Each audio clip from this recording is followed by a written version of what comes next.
Good morning, good evening, good afternoon, or everywhere wherever na dey o. Dis na the daily bread trader. We don come. Now, after my first video, I don tell una say I wan show una my system. And na so all of us go dey do am together. We go dey trade, we go dey understand the market, and we go dey make money, small small money wey be say we go dey use take care of ourselves. You see say if you enter trade then your heart dey cut, problem dey. Some of us we don enter trade before. As we enter trade, as e dey go like this, our heart dey cut, our heart dey cut. Dat thing no good. Dat thing no good. So dis my system wey I dey use now be say na anyhow you dey trade, your heart no suppose to dey cut. You go dey take am kole kole. The system dey very good. E no dey stress anybody, e no dey stress you at all, e no dey stress your heart. When your heart go dey cut because you wan make money, no be so e suppose be. Na calm, na jeje, na jeje. So we go start dis video. The thing wey I wan do for dis video na two things. I wan show you how you go dey take use $7 at least to make $21, and you go dey target 2 trade everyday. And I go come show you my system. I go show you how I dey take find my trade. Then after that one, I go come take you go chat. But I wan try make the video no too long like that. So subsequently na so I go dey show you everything. And then when trade come start on Monday, we go come enter. I go dey do live and I go dey drop signal for my Telegram group. So I want make una subscribe. So click subscribe. And also like my channel, make you dey engage, so that go make you on your notification so that when I drop anything, because I go dey drop am live, I go dey stream live. So anytime I come online say because I wan enter trade, as I enter live, you go receive notification so that you go come, so you go follow me as I dey do am. Shey you understand? Oya, make we go to the first presentation. So as I talk am for my last video, I say e no hard o. I don design am wey be say even you, just $50 wey you take put for your account. For dis my system, the number one thing for my system na risk management. I no dey rush anyhow. Life na jeje. Risk management na im be the koko. So wetin I dey do be say before you even start to dey trade, make you focus on how much you fit lose. If the trade no favour you, wetin you go fit accept. Some of una go say I sabi take risk, I sabi take risk, because you don go read one motivational book. Dat motivational book now don ginger you. You come say I sabi take risk. But if you come click buy or you click sell, if e dey go against you, your heart dey cut. Your heart no suppose stop cut if you sabi take risk. So dat mean say dat money wey you risk no be your size. No be your size, na make your heart dey cut. So wetin you go do be say you go first start. That's why I say make we start with the one wey be say e easy for everybody. That's why I dey start with $50. You go start, you go put am for your forex account. When you wan come trade, you go dey target at least. If I lose this money, e no go pass $7. E no go pass $7. But every time when I risk $7, I wan get $21. You see am, we dey balance am. Na risk and reward method na we go dey use. So our number one foundation na risk management. Na risk management go make you rich for forex o. No be all those one wey dey display Lamborghini up and down. Na risk management o. Na this one be the koko. If you catch this one, if you don manage this one, don manage how you dey balance your heart, in fact, make I tell you say you don know 80% of the forex market. So as I talk am for my last video, if you never watch am, that my introduction video, make you go watch am, make you hear my story, how I take come where I dey right now. So if you dey target maybe daily trade now, 2 times a day, just that if you make am $42. So I come dey tell you now say if you do 2 trade now, you go say you go make 21, 42. Omo, that one na like 57,000 for Naija o. That one na something na. You wey be say you be student, if you dey make this kind money, you don become big boy o.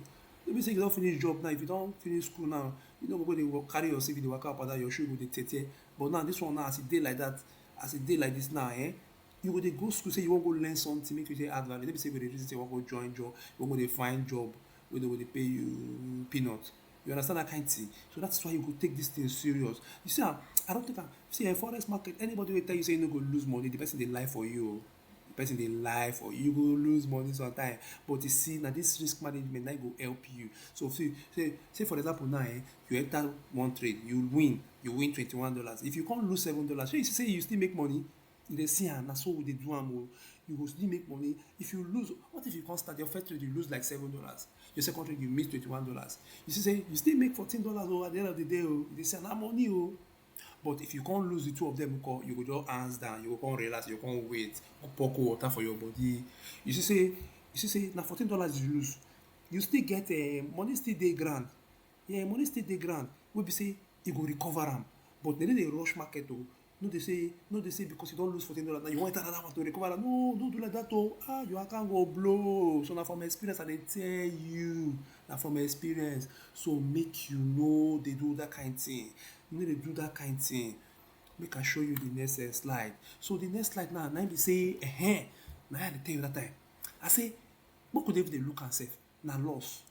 Make you say okay o, I first enter one trade, I lose $7. My money come remain how much? $43. Na e still dey okay now. You go continue to trade abi? No worry now. So you dey look now, your this thing na your loss na your reward na 1 to 3 abi?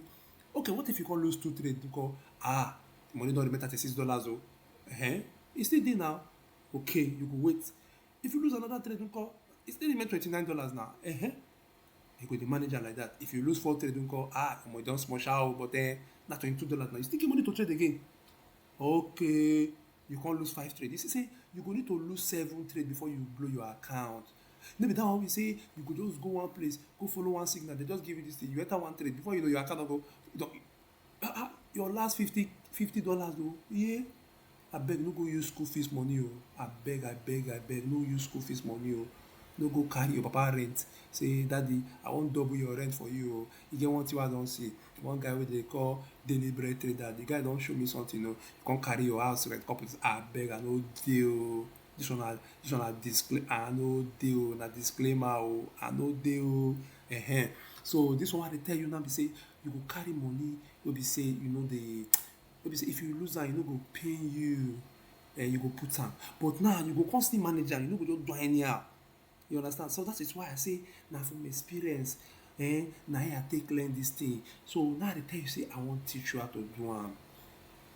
So now as e be like this now, look am say for this month now, even if you win 40%, that means say you don make about how much be that? $168. If na 50%, 280. We dey tell you say this one 60% dey realistic. I dey tell you. E dey realistic say you go lose, you go make, you go lose, but at least you go take care like $392 1 month o. How much of that $50 wey you take start? You see am, 70% win. Okay, this one they say both you win every day. Me I no dey sure for this one sha o. I no sure at all say you go trade all through the month, you no go lose anything. You go be 1.1. I no dey sure o. But you see this one dey realistic. E dey possible. So make we dey plan this one now with a target. Shey you understand? That is one now with the target. Okay, so now make we come enter the other parts.